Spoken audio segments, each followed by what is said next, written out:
केशवाय नमः। केशव ओम नारायणाय नमः। नारायणं पुनातु। ओम कपित्त जम्बुफलचारवक्षणम् उमासतं शोकविनाशिकादिकम् नमां विघ्नेश्वरमङ्गलम्। वक्रतुण्डे महाकाय सूर्यकोटिसमप्रभा निर्विघ्नं कुरु मे देवा सर्वकार्येषु सर्वदा। ओम भूर्भुवस्सुः परमात्मने नमः। पुष्पं समर्पयामि। तद्भो नमः। ग्रामदेव तद्भो नमः। वास्तुदेव तद्भो नमः। स्थलदेव भो नमः। ओम सूर्याय नमः। ओम सोमाय नमः। ओम भौमाय नमः। ओम बुद्धाय नमः। ओम गुरुवे नमः। ओम शुक्राय नमः। ओम संजयाय नमः। ओम राहवे नमः। ओम केतवे नमः। ओम महादेवाय नमः। ओम रामचंद्राय नमः। ओम श्रीकृष्णाय नमः। ओम सीतावल्लभाय नमः। ओम कुबेराय नमः। ओम महालक्ष्मी नमः। ओम मां सरस्वती नमः। ओम साईनाथाय नमः। ओम सप्तसागरेभ्यो नमः। ओम सजोभ्यो नदीभ्यो नमः। ओम सजोब्राह्मणेभ्यो नमः। ओम प्रधान देवता सत्यनारायणाय नमः। ओम एतत् ग्रहान् श्रीमन्महागणाधिपतये नमः। पुष्पं समर्पयामि। लाबू बम्बू लाबू बोले नहीं चलता है। नहीं सूतना है। ये सब तस्वीर होती है। ये तो हमारी तो जो है मानता है। जैसे मतलब हमने पहले लोगों को मन भटकता था, जाते थे कहाँ बैठे, जैसे अभी मस्जिद में जाता, कोई मंदिर में जाता है तो हम तस्वीर देख के हमारा ध्यान लग जाता है, भगवान का नाम ले लेते हैं। जब तस्वीर नहीं रहता तो हमारा मन इधर उधर भटकता है, तो इसलिए मंदिर जाया जाता है। बाकी भगवान सब जगह। तभी से कलश पूजा, पहले समय में कलश के अंदर हल्दी, कुमकुम, चंदन, कॉइंस, 7 रत्न, 7 जगह की मिट्टी, 7 प्रकार के धातु, 7 जो है औषधि, 7 जगह का पानी। इधर ही ओम भूर्वासगणेशमिगाभ्यां नमः। ओम सत्यनारायणाय नमः। ओम महालक्ष्मी नमः। ओम सूर्याग्निभ्यो नमः। एतत्गन्धां श्रीमन्महागणाधिपतये नमः। पंचामृतं गंगाजलं स्नानं समर्पयामि नमः। ओम प्रधान देवता सत्यनारायणाय नमः। ओम कलश देवताय नमः। ओम सूर्याग्निभ्यो नमः। सुगंधित आहारं भक्ष्यभोज्यं नैवेद्यं समर्पयामि। जल से आचमन पूरे वेदांते आग्नेयं मध्यवाणीयं उत्तरकोशनं समर्पयामि। वेदांत 3 बार। वेदांते आग्नेयं मध्यवाणीयं उत्तरकोशनं समर्पयामि। ठीक है। हर दिन को भी चढ़ाया 4 बार उतने उपस्थित है। दर्शन प्रदक्षिणा पदे पदे। ओम भूर्वासगणेशमिगाभ्यां नमः। ओम महालक्ष्मी नमः। ओम प्रधान देवता सत्यनारायणाय नमः। प्रदक्षिणा समर्पयामि। पुष्पं समर्पयामि। खुश अपना बिजनेस व्यापार में तरक्की देना आशीर्वाद रखो।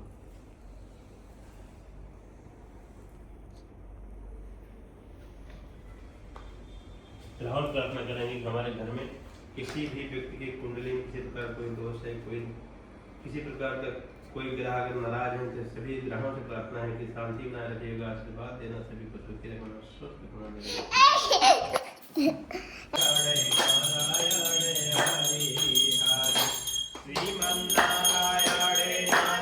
आनंद की वैसे कथा जो है, जो पूर्णिमा का करने के विधान है, वन का कथा करेंगे तो उसका जिस गांव में जाता गया, उस गांव में धनवान लोग रहते थे, उसका दिमाग उधर चला गया, वहां पर गया, उसका लकड़ियों का दाम पहले 4 गुना ज्यादा मिला। तब वह आकर अपने बंधुवानों को बुलाकर सत्यनारायण भगवान का पूजन पाठ किया। जब हम कोई कंपनी जैसे खोलते हैं, सोचते हैं हमारी कंपनी खोलने से, देखा होगा हमारे साथ में 2-3 लोग हमेशा होते हैं, 1-2 लोग। कभी मैं असिस्टेंट बिना नहीं चलता हूँ, लेकिन कभी था वह नाव को किनारे पर ठहरा कर राजा के पास आया। राजा को व्रत करते हुए देखकर विनय के साथ पूछने लगा, ये राजन, आप किसका पूजन कर रहे हैं? मेरी सुनने की इच्छा है, सो आप मुझे भी बताइए। राजा बोला, हे साधु, अपने बंधुओं के साथ पुत्र आदि प्राप्ति के लिए एक महासक्षम सत्यनारायण भगवान का व्रत और पूजन कर रहा हूँ। राजा के वचन तुमको हमने सब कुछ दिया, आज नात रिश्तेदारों को बुलाकर तुम जो है अपनी बेटी का विवाह कर दिया और हमारा एक बार भी नाम नहीं लिया। भगवान ने बोला तुम्हें दारुण प्राप्त होगा, तुमको बहुत कष्ट होगा। उन्होंने श्राप दे दिया। वो जो है पहले व्यापार करने के लिए अकेले जाते थे, पहले व्यापार करने के लिए लोग नाव से जाते थे, बैलगाड़ी से जाते थे, तो घोड़ों जाते थे। व्यापार करने के लिए नाव जाते थे, वो पहले व्यापार करने के लिए वो अकेले जाते थे। अभी उनका दामाद भी मिल गया व्यापार करने के लिए। जैसे यहाँ का राजा दुबई के राजा हैं, शारजा के राजा दूसरे हैं, अबू धाबी के राजा दूसरे हैं, वैसे दूसरे स्टेट में गए, वहाँ के राजा थे चंद्रकेत राजा थे।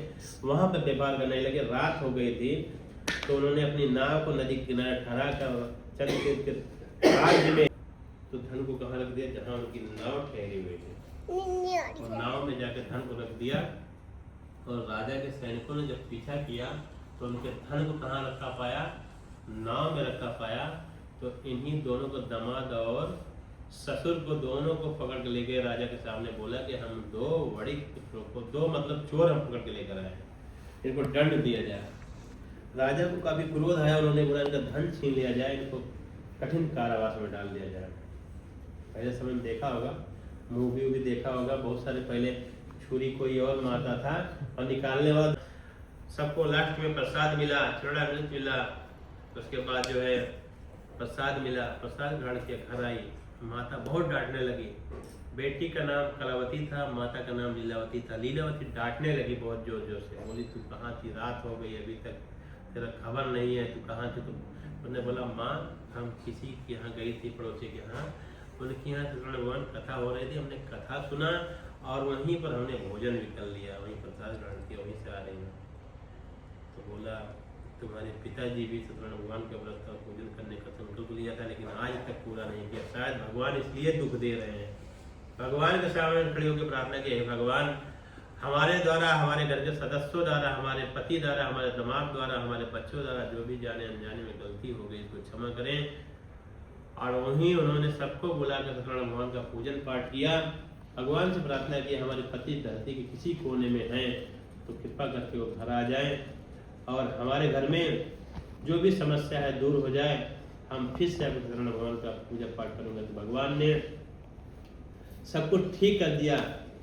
और चंद के जो राजा था उसके जाकर स्वप्न में जाकर दर्शन दिया, बोला कि तुम्हारा जो तुमने दोनों बड़ी पुत्रों को कैद किया है वो निर्दोष है, उनको छोड़ दो, अन्यथा तुम्हारा धन पुत्र सब जो है नष्ट कर दूंगा, राज ही नष्ट कर दूंगा। राजा को नींद नहीं आई, सुबह होते ही सबको उसने राज में बुलाया, बोला कि जल्दी सभी लोग वो दोनों बड़े पुत्रों को कैसे मुक्त कर दो और मुक्त करके उनको नए कपड़े पहनाओ, उनको जितना धन लिया था उससे ज्यादा धन देकर, डबल धन देकर उनको विदा करो और दोनों को हमारे सामने लाओ। उन्होंने दोनों आते ही राजा को प्रणाम किया। राजा ने बोला हे महान भाव, हमसे जाने अनजाने में गलती हो गई, मुझे क्षमा करो।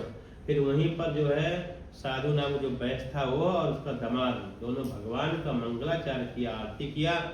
उसके बाद जो अपने घर को चल दी। बोलिए भगवान की जय। श्रीमन नारायण नारायण हरि हरि, भजमन नारायण नारायण हरि हरि, लक्ष्मी नारायण नारायण हरि हरि, भजमन नारायण नारायण हरि हरि, लक्ष्मी।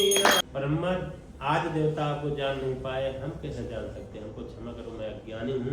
भगवान ने माफ कर दिया। फिर के जो नाव को धन से भर दिया, धन से भर दिया। वहीं पर प्रसन्न हुआ, अपने भगवान का नाम लेकर उसने मंगलाचार करके अपने घर की तरफ चला। खुद दूर गया था, गांव करीब जब पहुंच गया तो गांव से कुछ दूर ही था, तो वहाँ के आसपास के लोगों को देखा कि सब वहाँ पर घूम रहे थे। वहाँ पर किसी को बोला जाके हमारे घर बोलो जाके कि हम आ रहे हैं। घर गए, उनकी पत्नी उस समय जो है सत्यनारायण भगवान का व्रत और पूजन कर रही थी और बेटी भी उन्हीं के साथ पूजा कर रही थी। तो माँ बोलती है कि तुम्हारे पापा और तुम्हारे पति आ रहे हैं, मैं पूरा पूजा करके जाती हूँ, तो जल्दी पूजा करके आ जाना। वो गई देखने के लिए, साथ में बेटी भी चली गई, पूजा न पूरा किया और न ही प्रसाद ग्रहण किया। जब गई देखा कि उसका पति पानी में डूब गया था। भगवान ने क्रोध में जो है उसको डुबो दिया। बोला इसने अभी भी इनके घर में यही सब हो रहा है कि हमारा अपमान हो रहा है। भगवान ने पानी में नाव से उसके पति को डुबो दिया। जोर जोर से रोने लगा। साधु नाम जो प्रश्न है, भगवान हमारे साथ क्यों ऐसा हो रहा है? आकाश बढ़ी हुई तेरी बेटी मेरा अपमान किया है, मेरा पत्ता छोड़ के आई है, इसलिए उसका पति अदृश्य हुआ है। ना तो उसने मेरा पूजा कंप्लीट किया, ना मुझे याद किया और ना ही प्रसाद ग्रहण किया उसने खुराक के लिए, इसलिए उसके पति के साथ ऐसा हुआ है। घर जाकर प्रसाद ग्रहण करे और पूरा जो है जो पूजा कंप्लीट करे उसके बाद आए, उसका पति जरूर मिलेगा।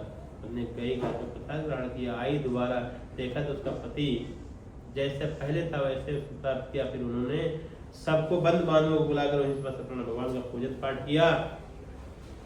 उसके बाद जो है उनको मोक्ष को प्राप्त हुई। उसके नारायण हरे हरे भजन नारायण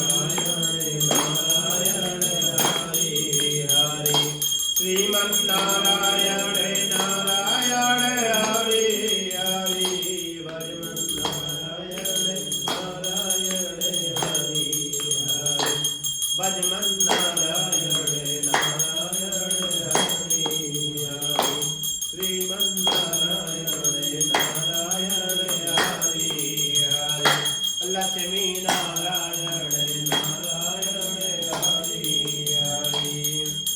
प्रेम बोलिए सतगुरु भगवान की जय, सब भक्तन की जय, सब संतन की जय, आज के आनंद की जय।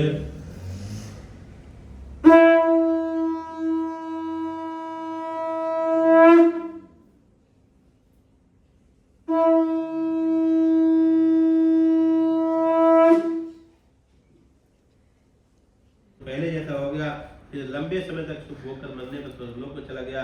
जो मनुष्य परम दुर्लभ व्रत को करेगा, भगवान की कृपा से उसे धन धान्य की प्राप्त होगी, निर्धन धनी हो जाता है, बंदी बंधन से मुक्त हो जाता है, निर्भय हो जाता है, संतान ही को संतान की प्राप्त होती है तथा सब मनोरथ पूरा होकर अंत में वैकुंठ धाम हो जाता है।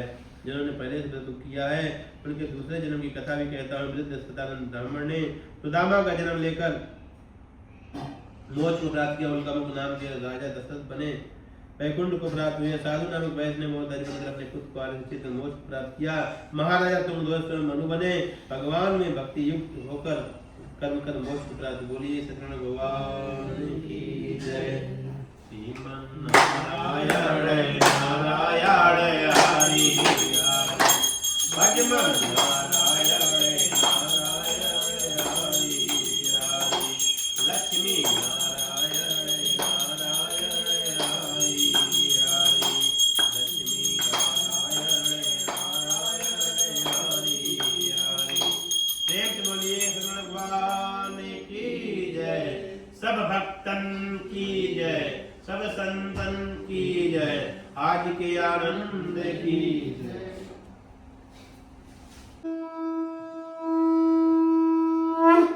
हमारा जब शाम हो रहा है तो जो काम है वो बढ़ता जा रहा है। इदम इंद्राय नामम ओम अग्ने स्वाहा इदम अग्ने नामम ओम सोमाय स्वाहा इदम सोमाय नामम। बस अब इस समय श्रीमन भगवान नमः स्वाहा, मां अंबिकाय नमः स्वाहा, ब्रह्मदेवाय नमः स्वाहा स्वाहा, ओम शुक्राय नमः स्वाहा, ओम संवज्राय नमः स्वाहा, ओम राहवे नमः स्वाहा, ओम केतवे नमः स्वाहा, ओम केतवे नमः स्वाहा, ओम श्री गरुड़ाय नमः स्वाहा, ओम रामचंद्राय नमः स्वाहा, ओम सीता वल्लभाय नमः स्वाहा, ओम सीता वल्लभाय नमः स्वाहा, ओम रामचंद्राय नमः स्वाहा, ओम पवनपुत्राय नमः दुर्गाज्वालाधि स्वाहा, ओम त्र्यंबकं यजामहे सुगंधित पुष्टिवर्धनम् उर्वारुकं मेधो मोक्षीमावदात् स्वाहा, मनोजं माकल्यवेगं चन्द्रियमधुतावरिष्टं वातावरणं प्रमुदे स्वाहा। नमो देवी महादेवी शिवा शक्तं नमः नमः प्राकृते कृते प्रदातां स्वाहा। ओम जिह्वे देवी नन्दी राजरापं सर्वसुंदरवारी मनोकामना पूर्ण करो जगत कल्याण।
प्रेम सहित गावे गाते शिवानंद स्वामी गाते ओ हरि हरि स्वामी स्वामी की जय।